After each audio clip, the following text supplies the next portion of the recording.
Religion. The Cretan may be brutal, but he is certainly religious, with a thoroughly human mixture of fetishism and superstition, idealism and reverence.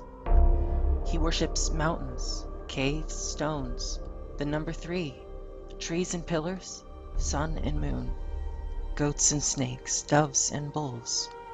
Hardly anything escapes his theology.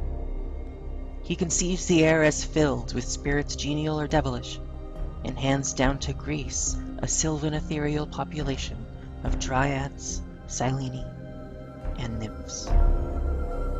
He does not directly adore the phallic emblem, but he venerates with awe the generative vitality of the bull and the snake. Since his death rate is high, he pays devout homage to fertility. And when he rises to the notion of a human divinity, he pictures a mother goddess with generous mammae and sublime flanks, with reptiles creeping up around her arms and breasts, coiled in her hair or rearing themselves proudly from her head. He sees in her the basic fact of nature, that man's greatest enemy, death, is overcome by woman's mysterious power, reproduction. And he identifies this power with deity. The mother goddess represents for him the source of all life, in plants and animals as well as in men. If he surrounds her image with flora and fauna, it is because these exist through her creative fertility and therefore serve as her symbols and her emanations. Occasionally, she appears holding in her arms her divine child Velchanos, whom she has born in a mountain cave. Contemplating this ancient image, we see through it Isis and Horus, Ishtar and Tammuz, Cybele and Attis, Aphrodite and Adonis, and feel the unity of prehistoric culture and the continuity of religious ideas and symbols in the Mediterranean world. The Cretan Zeus, as the Greeks call Velchanos, is subordinate to his mother in the affections of the Cretans, but he grows in importance.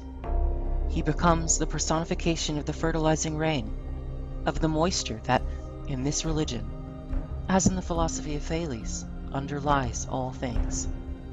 He dies, and his sepulchre is shown from generation to generation on Mount Euctus, where the majestic profile of his face can still be seen by the imaginative traveler. He rises from the grave as a symbol of reviving vegetation. And the Curetes priests celebrate with dances and clashing shields his glorious resurrection. Sometimes, as a god of fertility, he is conceived as incarnate in the sacred bull. It is as a bull that he mates in Cretan myth with Minos' wife Pasiphae, and begets by her the monstrous Minos bull, or Minotaur. To appease these deities, the Cretan uses a lavish rite of prayer and sacrifice, symbol and ceremony, administered usually by women priests, sometimes by officials of the state. To ward off demons, he burns incense. To arouse a negligent divinity, he sounds the conch, plays the flute or the lyre, and sings in chorus hymns of adoration. To promote the growth of orchards and the fields, he waters trees and plants in solemn ritual, or his priestesses in nude frenzy shake down the ripe burden of the trees, or his women in festal procession carry fruits and flowers as hints and tribute to the goddess, who is born in state in a palanquin.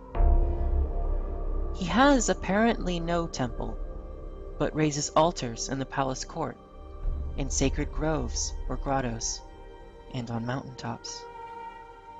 He adorns these sanctuaries with tables of libation and sacrifice, a medley of idols, and horns of consecration, perhaps representative of the sacred bull. He is profuse with holy symbols, which he seems to worship along with the gods whom they signify. First, the shield, presumably as the emblem of his goddess in her warrior form. Then the cross, in both its Greek and its Roman shapes, and as the swastika, cut upon the forehead of a bull, or the thigh of a goddess, or carved upon seals, or raised in marble in the palace of the king.